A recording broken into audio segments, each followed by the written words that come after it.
Instant energy ಮತ್ತು stamina ಬೇಕು, ತೊಂದ್ರೆ ಕೂಡ ಆಗ್ಬಾರ್ದು. ಮತ್ತೆ ಅಂತದ್ದು ಸಿಕ್ಕಿದ್ರೆ ಪ್ರತಿದಿನ ನಿಮ್ಮ ಪವರ್ಸ್, ಎನರ್ಜಿ, ಸ್ಟೆಮಿನಾವನ್ನ ಹೆಚ್ಚಿಸುವಂತದ್ದು, ದಿನ ನಿಮ್ಮ ಬಾಡಿಗೆ ಕೆಲಸ ಮಾಡುವಂತದ್ದು. ಮತ್ತು ವಯಸ್ಸಾಗುತ್ತಾ ನಿಮ್ಮ ಸ್ಟೆಮಿನಾ ಮತ್ತು ಎನರ್ಜಿ ಕಡಿಮೆ ಆಗದಿರುವಂತದ್ದು. ನಿಮ್ಗೆ ಅಂತಹ ಔಷಧಿ ಬೇಕು, ಸುರಕ್ಷಿತವಾಗಿರ್ಬೇಕು ಮತ್ತು ನಿಮ್ಮ ಸ್ಟೆಮಿನಾವನ್ನು 2 ಪಟ್ಟು ಹೆಚ್ಚಿಸಬೇಕು. ಇದು ನಿಮ್ಗೆ ಸಿಗುತ್ತೆ ಆಯುರ್ವೇದಿಕ್ ಚಿಕಿತ್ಸೆಯಲ್ಲಿ. ಇತ್ತೀಚೆಗೆ ಜನರ ರೂಟೀನ್ ಹೇಗಾಗಿದೆ ಅಂದ್ರೆ ಅವರಿಗೆ ಟೈಮೇ ಇರೋದಿಲ್ಲ ಅವರಿಗೋಸ್ಕರ.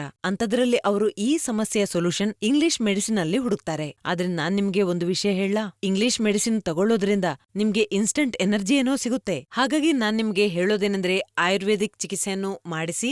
ಇದು ನಿಮ್ಮ ಸಮಸ್ಯೆಗೆ ಪರಿಹಾರ ನೀಡುತ್ತೆ ಮತ್ತು ನಿಮ್ಗೆ ಸುರಕ್ಷಿತ ಕೂಡ. ಇದನ್ನು ಬಳಸೋದ್ರಿಂದ ನಿಮ್ಗೆ ತಿಳಿಬಹುದು ನಿಮ್ಮ ಲೈಫ್ ಎಷ್ಟೊಂದು ಚೆನ್ನಾಗಿ ಆಗ್ತಾ ಇದೆ ಅಂತ. ಇದರಿಂದ ನಿಮ್ಮ ಪವರ್ ಮತ್ತು ಸ್ಟೆಮಿನಾ ನ್ಯಾಚುರಲ್ ರೀತಿಯಲ್ಲಿ ಹೆಚ್ಚಾಗುತ್ತೆ. ಲಿವ್ ಮುಸ್ಟಂಗ್ ಕ್ಯಾಪ್ಸೂಲ್ ಬಗ್ಗೆ ಹೇಳೋದಾದ್ರೆ ಇದು ಪುರುಷರಲ್ಲಿ ಕಾಣಿಸುವ ಸಮಸ್ಯೆಗೆ ಕೆಲಸ ಮಾಡುತ್ತೆ. ಇದರಿಂದ ನಿಮ್ಗೆ ಇನ್ಸ್ಟಂಟ್ ಎನರ್ಜಿ ಕೂಡ ಅನುಭವ ಆಗುತ್ತೆ. ಇದು ನ್ಯಾಚುರಲ್ ಔಷಧಿ. ಇದರಲ್ಲಿ ಎಲ್ಲಾ ರೀತಿಯ ಪ್ರಾಕೃತಿಕ ಗಿಡಮೂಲಿಕೆಗಳಿವೆ. ಅಂದ್ರೆ ಅಶ್ವಗಂಧ, ಶತಾವರಿ, ಬಿಳಿ ಮುಸ್ಲಿ, ಶಿಲಾಜಿತ್. ಇದು ಪ್ಯೂರ್ ಆಗಿ ಸಿಗುವುದು ಬಹಳ ಕಷ್ಟವಾಗಿದೆ. ಅದಲ್ಲದೆ ಇದರಲ್ಲಿ ಎಂತಹ ಗಿಡಮೂಲಿಕೆಗಳನ್ನ ಸೇರಿಸಲಾಗಿದೆ ಅಂದ್ರೆ ಪುರುಷರಲ್ಲಿ ಆಗುವ ಅಂತಹ ಸಮಸ್ಯೆಗೆ ಬಹಳ ಪರಿಣಾಮ ಬೀರುತ್ತೆ. ಮತ್ತು ಇದರಲ್ಲಿರುವ ಮುಖ್ಯ ಗಿಡಮೂಲಿಕೆ